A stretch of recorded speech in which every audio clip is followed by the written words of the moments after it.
Master में। दोस्तों आज का हमारा वीडियो का टॉपिक, जैसे मैंने पिछले एपिसोड में बताया था, क्या होगा सॉलिड, लिक्विड एंड गैस। तो इसे हम बारी बारी से पढ़ेंगे और आपको ये बिल्कुल अच्छे से समझ में आने वाला है। तो वीडियो शुरू करने से पहले मैं चाहूँगा कि अगर आपने हमारे चैनल को सब्सक्राइब नहीं किया तो जरूर कर दें, साथ ही साथ बेल आइकन को जरूर प्रेस करें ताकि नए वीडियो के अपडेट सबसे पहले आप तक हो सके। और कमेंट्स में जरूर लिख कर बताएं कि आपको ये वीडियो कैसा लगा।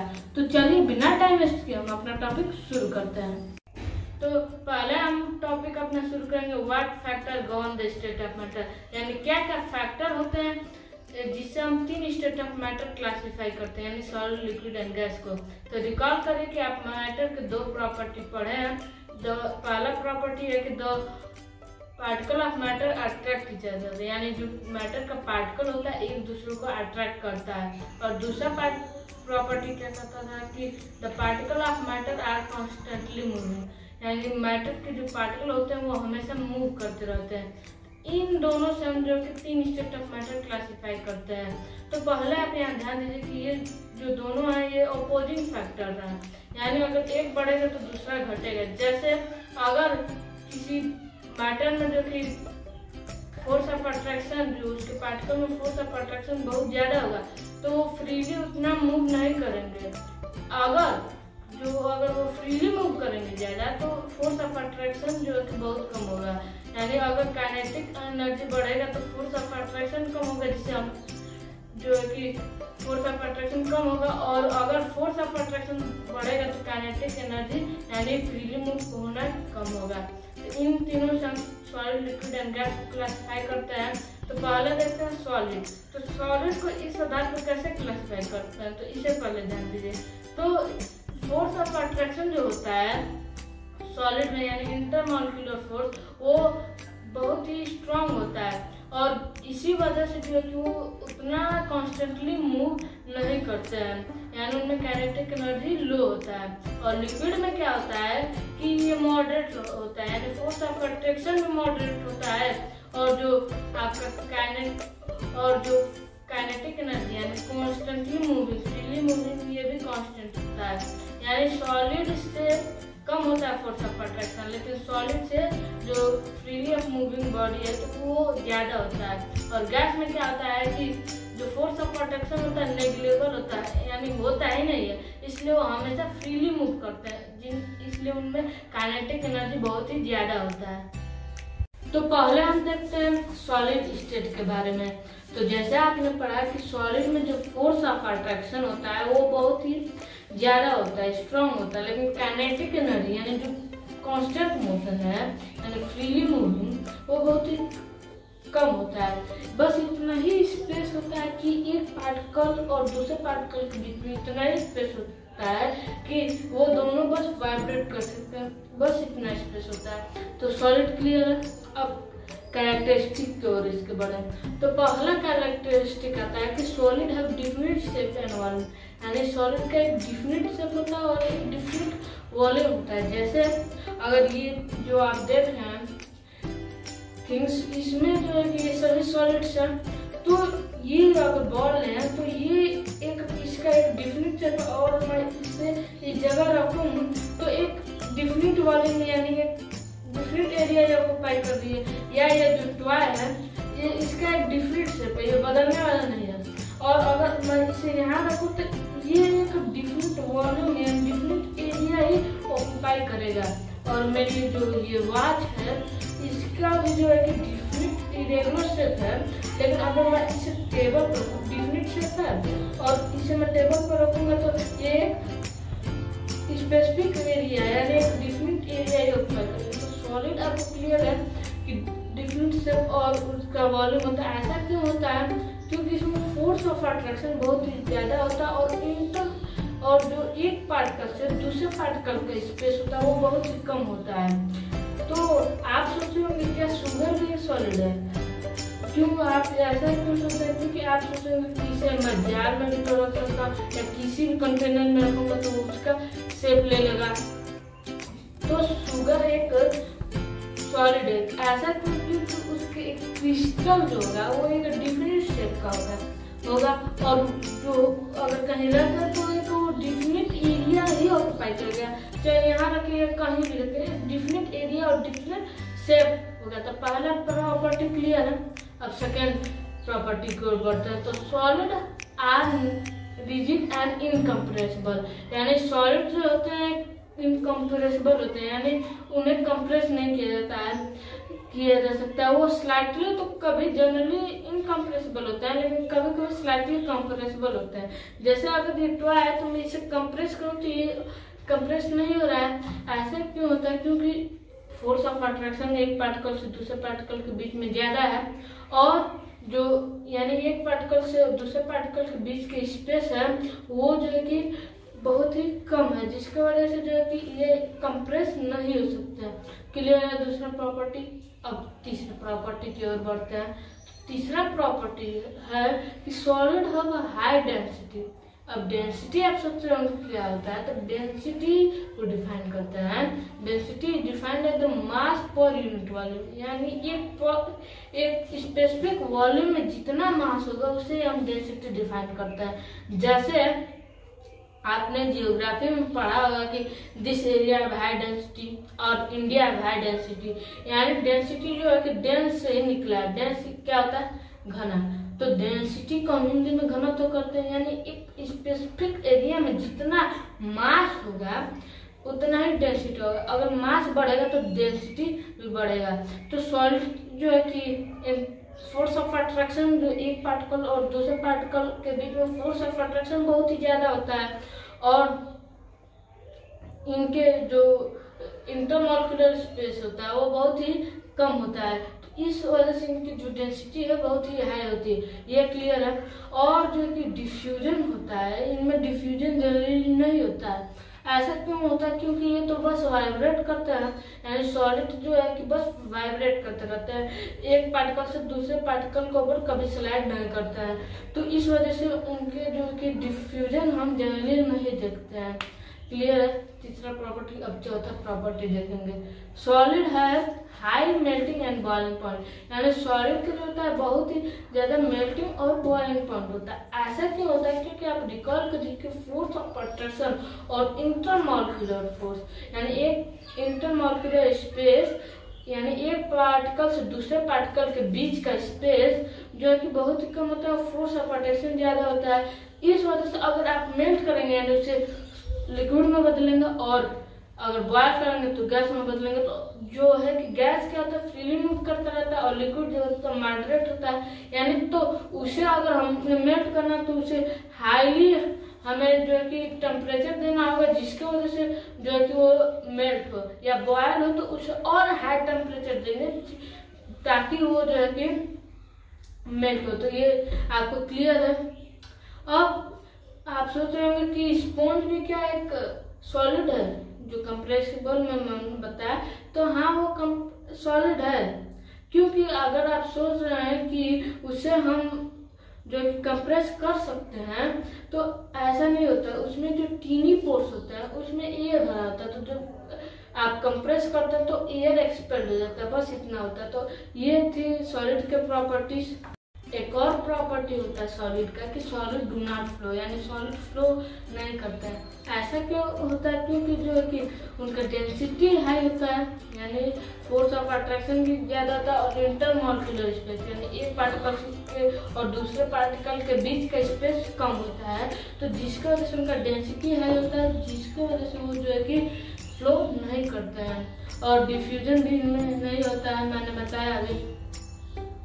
तो अब हम पढ़ते हैं लिक्विड स्टेट के बारे में, यानी लिक्विड के बारे में। अब लिक्विड के बारे में देखें तो पहले लिक्विड का कुछ example, mineral oil, petrol, water, ये सभी आपके लिक्विड के एग्जांपल हैं। और आपने अभी पढ़ा कि लिक्विड में जो होता है फोर्स ऑफ अट्रैक्शन मीडियम होता है, और काइनेटिक एनर्जी यानी जो फ्रीली मूव करते हैं बॉडी वो भी मीडियम होता है, ना ज्यादा होता है ना ज्यादा कम होता है। तो इतना ही स्पेस होता है, यानी एक पार्टिकल और दूसरे पार्टिकल में, लिक्विड में एक पार्टिकल और दूसरे पार्टिकल के बीच में इतना ही स्पेस होता है कि वो एक दूसरे के ऊपर स्लाइड कर सके, यानी एक दूसरे के ऊपर स्लाइड करके फिर अपनी पोजीशन पे आ सके। तो इतना ही बस स्पेस होता है लिक्विड में। और जो फोर्स ऑफ अट्रैक्शन है यानी सॉलिड से तो कम है लेकिन गैस से ज़्यादा होता है। तो ये क्लियर है लिक्विड। अब इसके कैरेक्टरिस्टिक की ओर बढ़ते हैं। तो पहला कैरेक्टरिस्टिक ये कहता है लिक्विड का कि लिक्विड है वो definite volume but no definite shape. यानी लिक्विड का एक डिफिनिट वॉल्यूम तो होता है लेकिन एक डिफिनिट शेप नहीं होता है। इसे मैं आपको प्रूव करता हूँ। जैसे मैंने एक ग्लास में वाटर लिया, अब मैं इसे इसमें डालता हूँ और ये जो है कि इस बीकर में मैंने डाला। अब इसे मैं इस बोतल में डालता हूँ।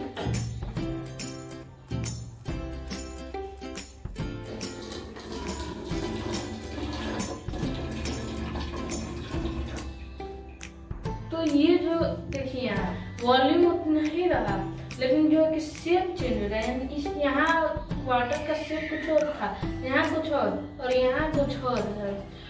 और आप सोच रहे हैं वॉल्यूम कैसे डिफरेंट है, तो मैं इसे बता रहा हूँ। तो आप यहाँ ध्यान देंगे कि जितना मैंने ये ग्लास में इसमें से फिल किया तो उतना ही वाटर इसमें दिया, यानी एक डिफरेंट वॉल्यूम है। उतना ही वॉल्यूम इसमें दिया, उतना ही वॉल्यूम इसमें दिया, लेकिन जो शेप है वो इन तीनों पेपरों में चेंज होता रहा। तो ये क्लियर है। अब दूसरा प्रॉपर्टी की ओर बढ़े। Solid are not highly compressible, यानी उन्हें ज़्यादा कंप्रेसिबल नहीं किए तो उन्हें उतना कंप्रेसिबल नहीं होता है। तो इसे मैं एक एग्जांपल के माध्यम से आपको समझाता हूँ। कंप्रेसिबल नहीं होता है तो इसका एग्जांपल ये है कि अगर आप सोच रहे होंगे कि मैं लिक्विड यानी ये जो वाटर है इसे कंप्रेस कर रहा हूँ, तो ऐसा नहीं है। इसमें जो गैस प्रेजेंट है वो उसे मैं कंप्रेस कर रहा हूँ। जो इस बोतल में ये प्रेजेंटेड है मैं उसे कंप्रेस कर रहा हूँ। अगर आप कंफ्यूज हैं तो इसे मैं जो वाटर फुल करके आपको दिखाता हूँ। तो देखिए मैं अगर इसे कंप्रेस कर रहा हूँ तो ये मैंने वाटर फुल कर दिया तो ये कंप्रेस नहीं हो रहा है। तो आपको क्लियर कि लिक्विड जो होता है स्लाइटली कंप्रेसिबल होता है लेकिन उतना भी कंप्रेसिबल नहीं होता। आप तीसरे प्रॉपर्टी की ओर बढ़े तो liquid flow and it have less density. तो ये आप तो इसमें क्या होता है कि लिक्विड फ्लो कर सकते हैं। ये प्रॉपर्टी कहता है कि लिक्विड फ्लो कर सकते हैं और उनमें जो होता है कि फ्लो कर सकते हैं। ऐसा क्यों होता है? क्योंकि उनमें फोर्स ऑफ अट्रैक्शन उतना कैपेबल नहीं होता है कि वो एक पार्टिकल को दूसरे पार्टिकल रोक सके, क्योंकि मैंने बताया कि ये एक दूसरे के ऊपर स्लाइड कर सकते हैं। तो और इनका डेंसिटी भी लो होता है। जैसे मैं अगर फ्लो का एग्जाम्पल देता हूँ, मैं इस बोतल में से अगर वाटर देखिए इसमें फिल कर रहा हूँ तो देखिए ये फ्लो कर रहा है इसमें वाटर। तो ये आपको क्लियर है कि लिक्विड फ्लो भी करते हैं और इनकी लेस डेंसिटी है। ऐसा अगर मैं इसमें एक सॉलिड डाल दूँ, एक सॉलिड का टुकड़ा डाल दूँ तो इसमें क्या होगा कि सॉलिड हाई डेंसिटी होता है और ये लेस डेंसिटी, तो क्या होगा सॉलिड इसमें सिंक हो जाएगा। ये क्लियर आपको। अब इसके अगले प्रॉपर्टी को पढ़ें तो क्या कहता है solid are have low melting point and boiling point than liquid have low melting and boiling point than solid. यानी सॉलिड के कंपेरेबल में लिक्विड जो कि उतना मेल्टिंग पॉइंट नहीं होता है या बॉइलिंग पॉइंट, क्योंकि उसमें फोर्स ऑफ अट्रैक्शन सॉलिड से कम होता है। क्लियर आपको ये सभी प्रॉपर्टी लिक्विड की। अब गैस की तरफ बढ़ते हैं। तो गैस के बारे में पढ़ने से पहले लिक्विड का एक और प्रॉपर्टी होता है कि लिक्विड है हाई रेट ऑफ डिफ्यूजन, यानी डिफ्यूजन उनमें हाई होता है। ऐसा क्यों होता है? क्योंकि उनमें फोर्स ऑफ अट्रैक्शन कम होता है। मैंने बताया कि एक दूसरे के ऊपर स्लाइड कर सकते हैं वो इजिली, इसलिए डिफ्यूजन आसानी से होता है। तो डिफ्यूजन क्या होता है? The intermixing of two particles on its own, यानी दो पार्टिकल मैटर के दो पार्टिकल अपने ही आप मिल जाए तो उसे हम डिफ्यूजन कहते हैं। तो इसलिए जो कि स्लाइडली मूव कर सकते हैं, एक दूसरे के ऊपर पास कर सकते हैं, तो इस वजह से क्या होता है कि इनमें डिफ्यूजन हाई रेट में होता है। तो अब गैसियस के बारे में पढ़े तो गैस के बारे में पढ़ा तो गैस का जो होता है मैंने बताया कि फोर्स ऑफ अट्रैक्शन जो है कि नेग्लिजिबल होता है, यानी होता ही नहीं है। और जो यानी काइनेटिक एनर्जी होती है वो हाई होती है, क्योंकि उनमें फोर्स ऑफ अट्रैक्शन होता नहीं, तो उनमें इतना स्पेस होता है कि वो एकदम फ्रीली, बिल्कुल फ्रीली मूव कर सकते हैं। तो और इसलिए इनको बॉयल करने हाई रेट टेम्परेचर की जरूरत नहीं पड़ती। तो अब उसके कैरेक्टरिस्टिक के तरफ बढ़े गैस के, तो पहला कैरेक्टरिस्टिक आता है कि gas have no definite shape and volume, यानी एक डिफिनिट शेप और वॉल्यूम नहीं होता है गैस का। जैसे आप सपोज करें इसमें ये भरा होगा, मैंने पहले बताया है, तो अगर मैं इसे दूसरे में पास करूं तो जो वॉल्यूम होगा, अगर मैं बड़े कंटेनर में पास करूंगा तो एयर पूरे कंटेनर में भरेगा, और उससे भी बड़े कंटेनर में पास करूँ उसमें फुली एयर हो जाएगा। तो यहाँ से आपको कंसेप्ट समझ में आया कि gas do not definite shape and volume, यानी डिफिनिट शेप और वॉल्यूम नहीं होता है। क्योंकि फोर्स ऑफ अट्रैक्शन होता ही नहीं है। तो जब फोर्स ऑफ अट्रैक्शन होता ही नहीं तो डिफिनिट शेप एंड वॉल्यूम तो होगा ही नहीं। अब दूसरे प्रॉपर्टी की तरफ पढ़े तो पहला प्रॉपर्टी क्लियर है, दूसरा प्रॉपर्टी को पढ़े तो गैस है आर हाईली कंप्रेसिबल, यानी गैस जो कि हाईली कंप्रेसिबल होता है। ऐसा क्यों होता है? क्योंकि फोर्स ऑफ अट्रैक्शन तो होता ही नहीं है।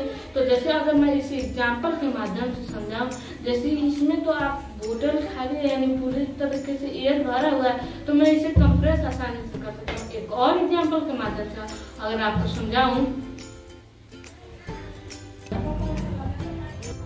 तो बैलून है, तो मैं इसे हाईली कंप्रेसिबल कर सकता हूँ, कि कंप्रेस आसानी से कर सकता हूँ, क्योंकि इसमें पूरी तरीके से एयर भरा हुआ है और जो यानी गैस भरा हुआ है, तो फोर्स ऑफ अट्रैक्शन तो होता ही नहीं है। तो ये सेकेंड प्रॉपर्टी क्लियर है। तो तीसरा प्रॉपर्टी आता है कि gas do not flow, gas flow, यानी गैस जो कि फ्लो कर सकता है। जैसे अगर एक एग्जाम्पल के माध्यम से इसे समझें तो इस बॉटल में जो पूरी तरीके से एयर भरा होगा, मान लीजिए कि यहाँ सपोज करें क्योंकि आप एयर तो देख नहीं सकते, सपोज करें कि एयर कलरलेस होता है। अगर एयर कलर होता तो ये, अगर मैं ऐसे कर रहा हूँ तो ये फ्लो करता, तो इस वजह से गैस फ्लो, तो ये तीसरा प्रॉपर्टी होता है। क्योंकि फोर्स ऑफ अट्रैक्शन जो होता है नेग्लिजिबल होता है। और चौथा प्रॉपर्टी होता है कि gas have high rate of diffusion, यानी डिफ्यूजन हाई रेट पर होता है। ऐसा क्यों होता है? क्योंकि वो फ्रीली मूव कर सकते हैं, एक के ऊपर दूसरा आ सकता है या कहीं भी मूव कर सकते हैं। तो ये डिफ्यूजन मैंने बताया है कि inter mixing of particle on it sound, यानी मिक्स हो जाए दो पार्टिकल अपने ही आप, तो इसे ही हम क्या कहते हैं? डिफ्यूजन। तो इसमें जो गैस में हाई रेट ऑफ डिफ्यूजन होता है, ये क्लियर है। अब guys have low melting and boiling point, जो गैस होता है बहुत लो मेल्टिंग और बॉइलिंग पॉइंट होता है। ऐसा क्यों होता है? क्योंकि फोर्स ऑफ अट्रैक्शन बहुत ही कम होता है। तो इसे अगर मेल्ट करेंगे या बॉयल करेंगे तो वो आसानी से मेल्ट या बॉयल हो जाएगा। और एक प्रॉपर्टी होता है कि गैस फ्लो फ्रीली, यानी जो वो मैंने अभी बताया कि वो फ्रीली मूव कर सकते हैं। ऐसा क्यों होता है? क्योंकि मैंने अभी बताया कि फोर्स ऑफ अट्रैक्शन, शुरुआत में मैंने बताया कि फोर्स ऑफ अट्रैक्शन अगर ज़्यादा होगा तो बॉडी उतनी फ्रीली मूव नहीं करेगी, मैटर उतना फ्रीली मूव नहीं करेगा। अगर फोर्स ऑफ अट्रैक्शन कम होगा तो पार्टिकल आसानी से मूव कर सकते हैं। तो गैस में जो फोर्स ऑफ अट्रैक्शन नेग्लिजिबल होता है, इसलिए जो पार्टिकल्स फ्रीली मूव करते हैं। तो आपको ये समझ में आया सॉलिड क्या होता है, लिक्विड क्या होता है, गैस क्या होता है। तो ये आपको टॉपिक क्लियर है। तो अब हमारा ये एपिसोड खत्म हुआ। अब हम मिलेंगे नेक्स्ट एपिसोड में। तब तक के लिए keep learning, thanks and please like, share and subscribe.